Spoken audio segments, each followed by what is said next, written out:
to another tutorial. This time it's on Adobe Premiere Pro, or CS5 I guess I should say, since I'm using CS5. And today I'm just going to basically show you how to set up a new project, import some clips, throw them on the timeline, and export it as a movie. Yeah, so first things first, launch Adobe Premiere, go to new project. These general settings look pretty good to me. I think that's how it's just default set up. The project I'm going to put mine, the folder is going to be, and today I'm actually doing a tutorial, editing a tutorial, I guess I should say, on a tutorial? I don't know. I'll explain more here in a second.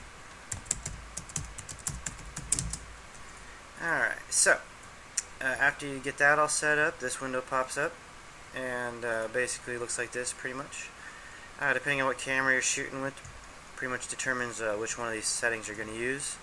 I'm using a digital SLR Canon T3i this time. We shot it at full HD, 30 frames per second. If you were doing 720 at 60 or 24, you can select either one of those. If you're using a Red or any one of these, you've probably used this program before. Anyway, that's what we're using. DSLR. A lot of people are using DSLRs nowadays, and you'll notice that your files are like a gigabyte in size just for a minute or two of video. So to drag those onto the timeline or import those straight into Adobe Premiere is not going to work very well. It's going to have a really hard time editing that, especially since they're MOV files coming straight out of the camera off your memory card. So Adobe gives you this cool software called Encoder, and once that opens up, basically you can edit the preferences, specify the output destination folder, which we're doing here, tutorials, cinema look, and you're going to hit OK. Pretty much everything else, I don't know, you don't really want to mess around too much, you can change that if you want, I guess, but anyway, for the most part, that's all you gotta do there.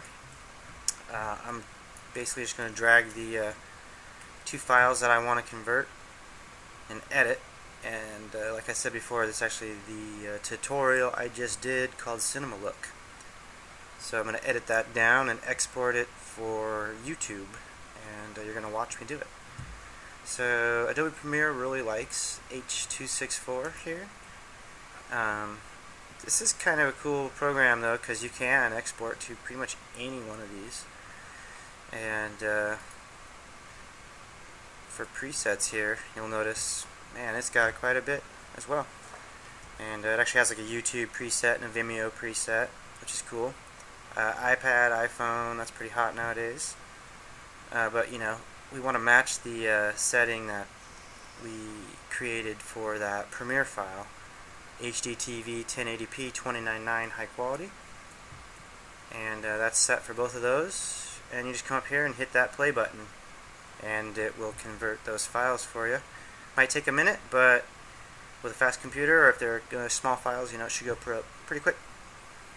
Okay, so after that's done compressing, just close this out.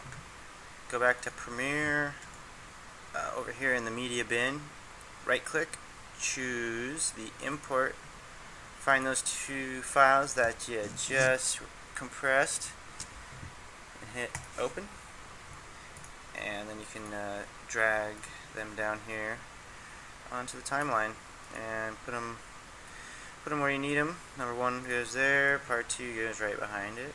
Bam, and you'll notice Premiere will kind of snap them together. I leave that on. You can turn it off up here in project settings somewhere if you look for it. I don't know where it's at. I do, but I'm not going to tell you. Anyway, so let's say you want to add a 10-second title to this, so it's not like your video just starts playing automatically, and you want it to look a little cooler by adding a title, like you know what you're doing.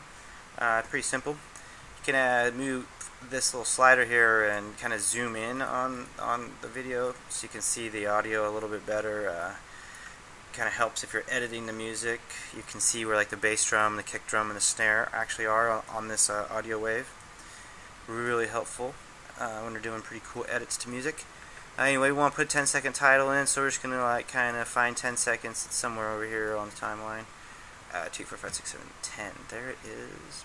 Put my I'm just going to put that there, and then I'll just move these over. Boom, snaps to that. I got 10 seconds of black now in the beginning.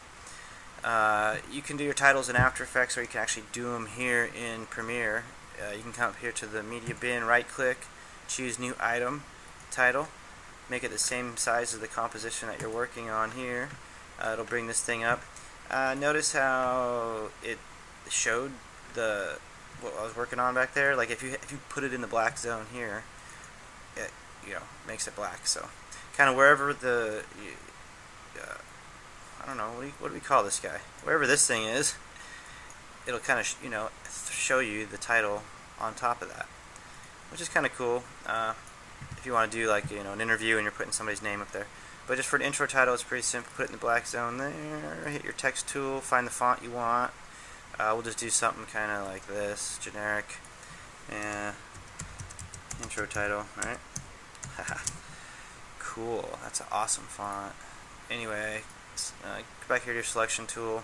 You can move it around and reposition it. If you want to resize it, there's a couple ways. You can choose this font size here to make it bigger. You can use this bounding box. You'll notice it's kind of like freestyle in there. If you hold the shift button, it'll constrain it. That's a really handy trick, or tip I should say. I'm not going to charge you for that one. Intro title looks awesome centered, right? But you can also like add a stroke to it. You can change the color. That's pretty cool, right? You could even have it be pink. Or you could add a shadow to it. Since it's on a black background, you wouldn't see the drop shadow, so we're not even going to go there. This is selected because this one I selected has a drop shadow. Whatever, right? I like it pink, actually. So there's that. We're just going to drag that down there and zoom in a little bit. And you can just find the end of it here and see how your mouse changes from an arrow to whatever that is. Bam, you can drag that over. And you got 10 seconds of intro title going on. If you go like over that, it like goes over it, right? Right. So now let's say you want this thing to fade in or out. Super easy. There's probably a video effect over here for it, somewhere down here. I don't know. I don't use those because they're lame. So I like keyframe here, like scroll over to 2 seconds, right? That's how far I want it to, go before it fades in, and then bring this one down to 0. The first one. Notice, ooh, it fades in, all nice, right? Put it up back to 8 seconds. Click it again. Move it over to 10. Click it again, and bring that one down to 0. And then wow, look at that, it fades out. Pretty cool.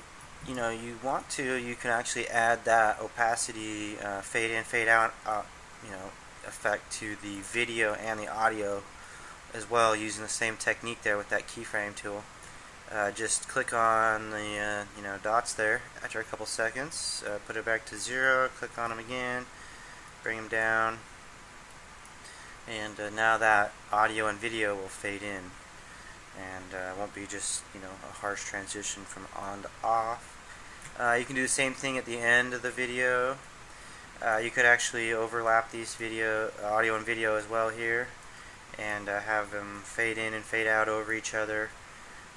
You can move this anywhere on the timeline you want, and make it so it'll like cut to camera 2 if that's the audio and the video from camera 2 if you're doing an interview.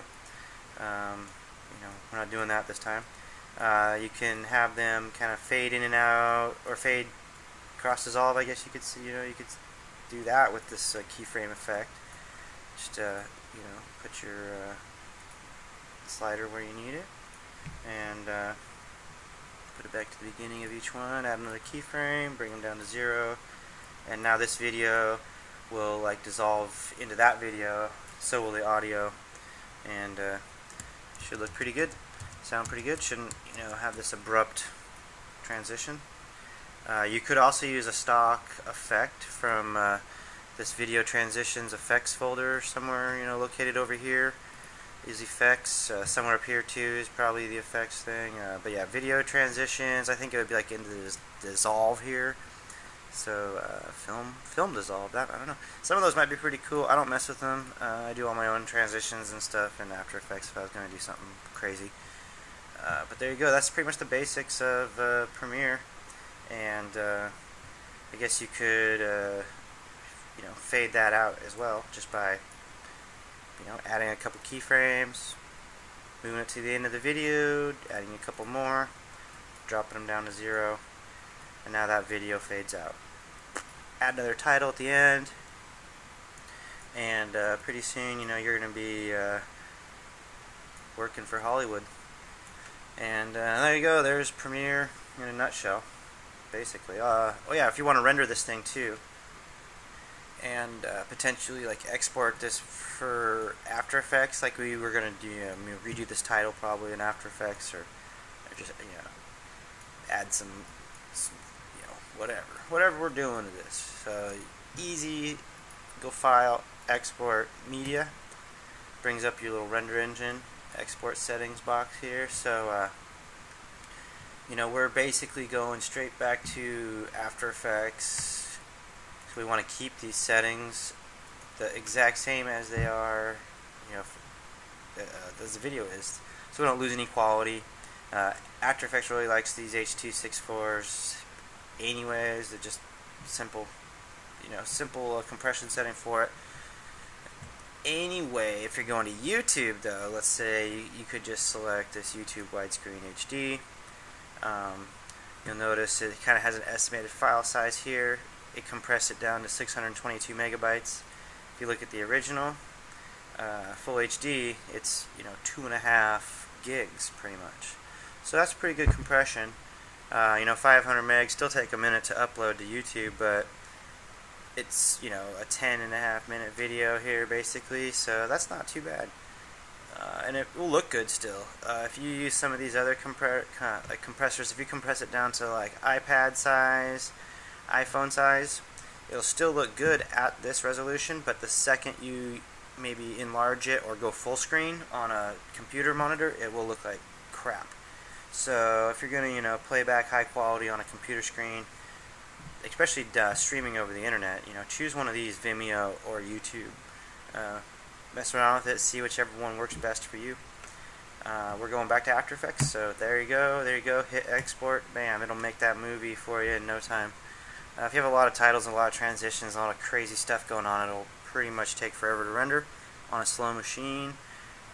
Yeah, but if you just have a pretty straightforward edit, it doesn't take long at all. Hope that helped out. Don't forget to subscribe to my channel and leave me some questions or comments if you want to. If you have any requests on special tutorials you want me to do, leave me a message. I'll try my best to knock it out.